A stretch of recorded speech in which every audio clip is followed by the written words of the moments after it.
kayak karyawan kantor. Nah, itu juga salah satu contoh penghasilan yang dipotong dalam pajak penghasilan pasal 21. Lebih jelasnya lagi, yaitu penghasilan yang dimaksud meliputi upah, gaji, honorarium, kemudian tunjangan dan pembayaran lain dengan nama dan dalam bentuk apapun. Nah, berikut juga ada subjek pajak yang nantinya diwajibkan untuk membayar pajak penghasilan pasal 21. Yang pertama ada pegawai, kemudian ada yang mau lagi, selanjutnya apa? Saya Bu, Ya, Aisyah. mungkin artis ya Bu ya, ketika tampil di TV atau kalau nggak gitu, itu pembicara seminar. Oh iya, betul sekali. Kalau itu kan masuknya dia kalau diundang kan baru dia dapat pekerjaan ya, baru dapat penghasilan. Jadi termasuk bukan pegawai tetap. Kemudian ada penerima pensiun maupun pesangon dan subjek lainnya. Selanjutnya kita akan membahas objek pajak, yaitu objek pajak kali ini yaitu penghasilan dari pegawai tetap dan tidak tetap, kemudian penghasilan bagi yang bukan pegawai, serta penghasilan bagi karyawan yang dikenakan PPh 21 final dan penghasilan lainnya. Untuk menghitung pajak penghasilan pasal 21, kita perlu tahu dua tarif yang akan memotong penghasilan dari subjek pajak tadi. Yang pertama ada tarif PPh 21 progresif, kemudian tarif PPh 21 ter, yaitu tarif efektif bulanan dan tarif efektif harian. Nah, berikut adalah tarif PPh 21 progresif, yang artinya penghasilan 0 sampai 50 juta itu dikenakan 5%, kemudian 50 sampai 250 juta itu 15% dan seterusnya. Kemudian untuk tarif PPh 21 ter itu yang pertama ada tarif efektif bulanan, yang mana dibagi 3 kategori, yaitu kategori A, B, dan C.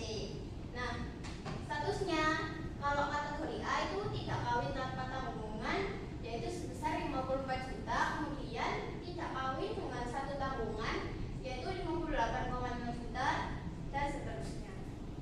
Selanjutnya ada tarif efektif harian. Nah, tarif efektif harian yang pertama, jika jumlah penghasilannya per hari itu kurang dari 450, dia dikenakan 0 tarif dikali penghasilan bruto harian. Kemudian jika lebih dari 450 sampai 2.500 itu dikenakan 0,5% dikali bruto harian. Sebelum kita lanjut ke kasus, Ibu ada langkah-langkah cara untuk menghitung PPh pasal 21 pada pegawai yang tetap. Cara menghitung PPh pasal 21 untuk pegawai tetap, yaitu untuk menghasilkan penghasilan bruto kita harus menjumlahkan yang pertama gaji sebulan, kemudian tunjangan PPh, kemudian tunjangan dan honorarium lainnya. Yang keempat, premi jaminan kecelakaan kerja, kemudian jaminan kematian dan lain sebagainya dibayar pemberi kerja. Kemudian yang kelima, premi asuransi yang dibayar pemberi kerja. Dan yang keenam, penerimaan dalam bentuk natura yang dikenakan pemotongan PPh pasal 21. Nah, ini tuh jumlah nanti akan menghasilkan jumlah penghasilan bruto. Kemudian untuk pengurangannya kita mengurangi dari biaya jabatan, yaitu 5% dikali penghasilan bruto maksimal 500.000 sebulan. Kemudian dikurangi juga dengan iuran pensiun atau iuran THD atau JHD yang dibayar oleh penerima penghasilan. Nah, jumlah pengurangan nanti itu akan mengurangi jumlah tambah dengan PTKP atau penghasilan tidak kena pajak. Kemudian penghasilan kena pajak setahun kita bisa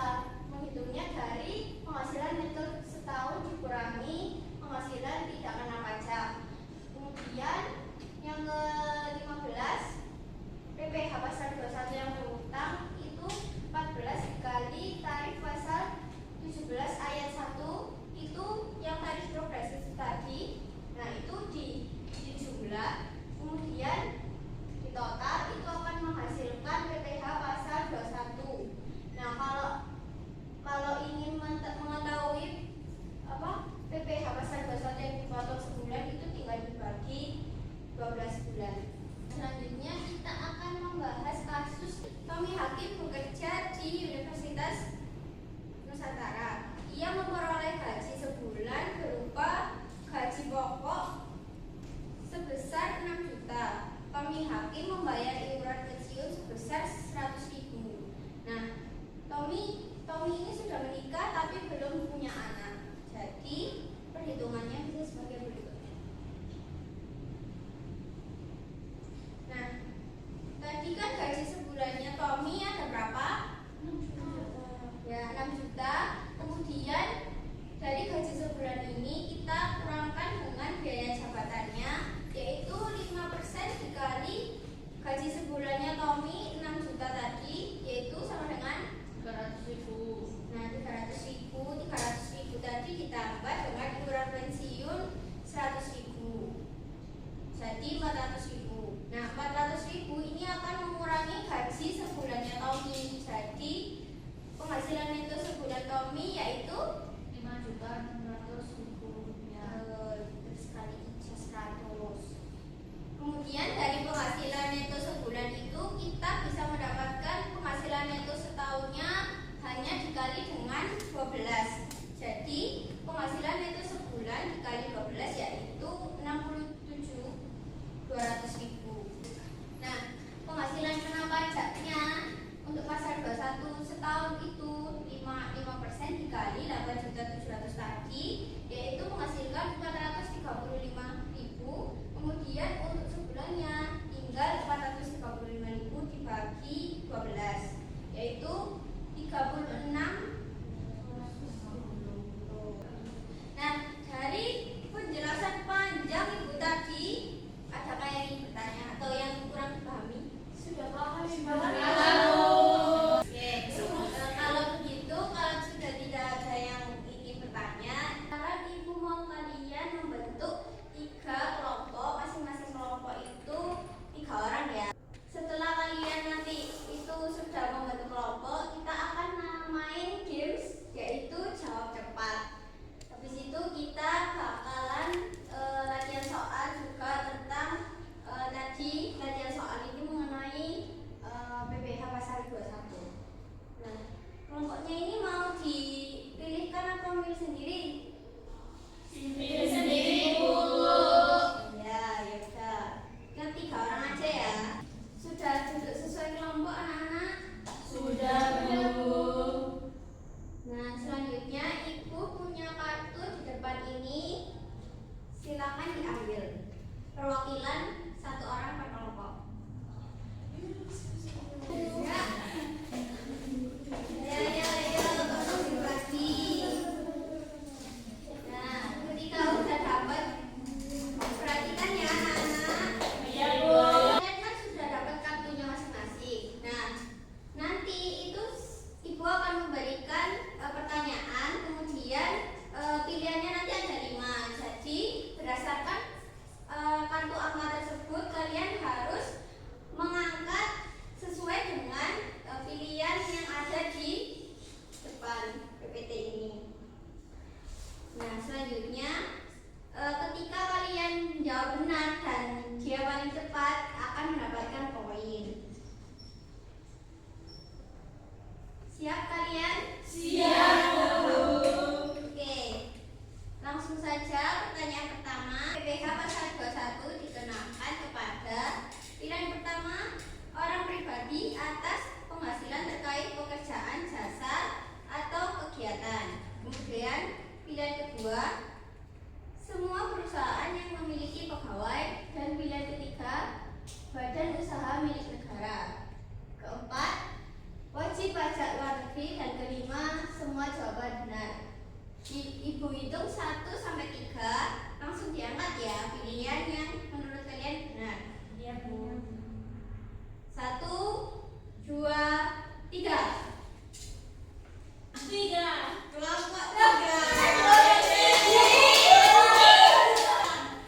Lanjut. Nah, kenapa jawabannya pilihannya 1? Karena kalau pasal 21 ini fokusnya orang pribadi dalam negeri ya. Jadi seperti pegawai tetap, terus dokter, kemudian orang-orang yang mendapat honor dari pekerjaannya itu dia masuk PPH pasal 21. Nah, kalau perusahaan atau dia masuk ke PPH badan, jadi jangan sampai salah ya. Kemudian soal nomor 2, kita lihat jawabannya dulu. Kemudian nomor 2, yang termasuk penghasilan yang dipotong PPH pasal 21 adalah 1. Gaji awal dia motor, 2. Gaji pokok PNS, 3. Dividen saham, 4. Penjualan tanah, dan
batas maksimalnya itu 60 juta. Jadi nanti kalian menjumlahkannya itu batas maksimal sampai batas maksimal. Nah, kemudian barulah kemudian ke tarif yang selanjutnya kayak 15% itu baru hasil dari pengurangan itu ditaruh di 15% baru dikalikan. Sudah selesai anak-anak? Sudah, Bu. Loh, kok yang menjawab cuma satu, yang lainnya mana? Sudah. Oke, kan kalian sudah mengerjakan semuanya nih. Nanti ibu akan menunjuk salah satu kelompok untuk mempresentasikan hasilnya di depan. Nah, yang ibu tunjuk adalah kelompok 2. Silakan untuk kelompok 2 untuk mempresentasikan hasil kerja dari perhitungan kasus Dr. Jenny. Baik, Ibu.